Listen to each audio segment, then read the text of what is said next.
Hai friend, ketemu lagi sama Anissa. Kali ini Anissa akan membahas mengenai materi pengantar ilmu komunikasi.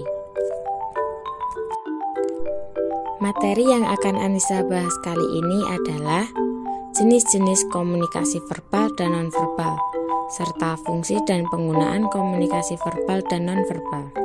Simak videonya sampai selesai ya. Apa sih komunikasi verbal dan nonverbal itu? Memang ada jenis-jenisnya. Apa aja jenis-jenisnya? Terus perbedaannya apa? Untuk menjawab pertanyaan-pertanyaan tadi, yuk kita bahas satu persatu. Yang pertama akan kita bahas adalah pengertian komunikasi verbal. Komunikasi verbal adalah komunikasi yang menggunakan kata-kata dalam bentuk lisan maupun tulisan. Komunikasi ini merupakan komunikasi yang paling sering digunakan manusia dalam berkomunikasi sehari-hari.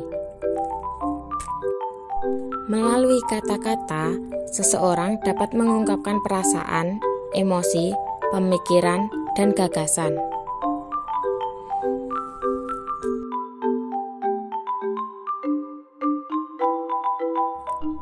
Sedangkan pengertian komunikasi nonverbal adalah bentuk komunikasi yang dilakukan tanpa kata-kata, melainkan menggunakan tindakan.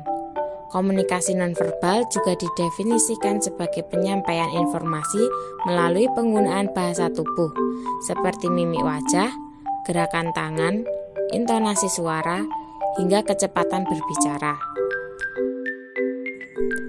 Jenis komunikasi verbal.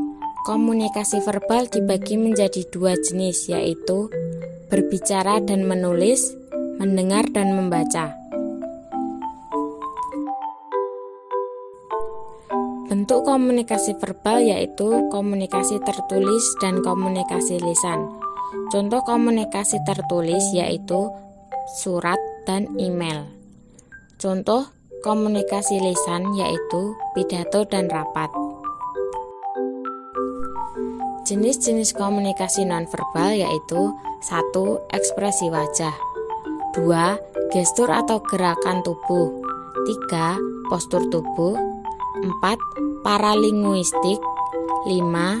Tatapan mata, 6. Sentuhan, 7. Proksemik, 8. Penampilan, 9. Objek. Perbedaan komunikasi verbal dan nonverbal terdapat dalam 3 faktor. Yang pertama, faktor kesengajaan pesan. Faktor yang kedua, tingkat simbolisme dalam tindakan atau pesan. Yang ketiga, faktor pemrosesan mekanisme. Tabel berikut dapat menjelaskan perbedaan komunikasi verbal dan nonverbal. Komunikasi verbal vokal berupa bahasa lisan.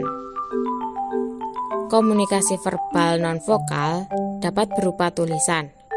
Komunikasi nonverbal vokal berupa nada suara, jeritan, kualitas suara, cengkok. Komunikasi nonverbal nonvokal berupa isyarat, gerakan tubuh, penampilan, ekspresi. Komunikasi verbal memiliki 2 fungsi, yaitu fungsi terhadap masyarakat dan fungsi terhadap individu. Menurut Laswell, fungsi terhadap masyarakat atau fungsi sosial yang pertama adalah sebagai pengawas lingkungan. Yang kedua, korelasi masyarakat terhadap lingkungannya. Yang ketiga, sosialisasi. Yang keempat, sebagai hiburan. Sedangkan fungsi terhadap individu yang pertama, sebagai pengawasan terhadap pencarian informasi. Yang kedua, mengembangkan konsep diri. Yang ketiga, fasilitas dalam hubungan sosial. Yang keempat, pelarian dari ketegangan dan keterasingan. Yang kelima, substitusi dalam hubungan sosial. Yang keenam, sebagai bagian dari kehidupan. Sedangkan fungsi komunikasi nonverbal menurut Mark L. Knapp, yang pertama, repetisi, yang berarti pesan nonverbal mengulang kembali gagasan yang sudah disajikan secara verbal. Yang kedua, substitusi, yang berarti pesan nonverbal menggantikan lambang-lambang pesan verbal. Yang ketiga, kontradiksi. Kontradiksi berarti pesan nonverbal memberi makna lain dalam pesan verbal. Yang keempat, komplement, yang berarti pesan nonverbal melengkapi dan memperkaya makna pesan verbal. Yang kelima, aksentuasi, yang berarti menegaskan pesan verbal. Komunikasi nonverbal juga memiliki fungsi metakomunikatif, yang berarti memberikan informasi tambahan yang memperjelas makna pesan, juga dapat melengkapi pesan verbal.